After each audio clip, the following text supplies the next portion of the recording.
Real talk, sa mundo natin, pag mahirap ka, walang nagbibigay na importansya sa'yo. At hindi ka prioritize.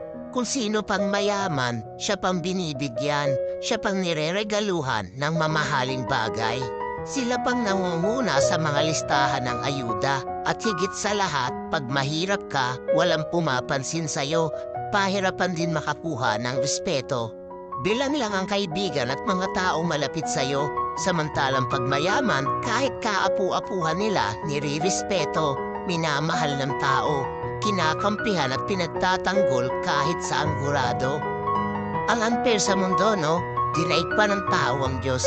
Dahil sa mata ng Diyos, lahat tayo pantay-pantay ang estado. Samantalang ang tao, daig pa ang hurado, kumahapanglait at magmata ng kapwa-tao. Tandaan nyo, kahit anong yaman mo sa mundo, pare-pareho lang tayong babalik sa pagiging abo.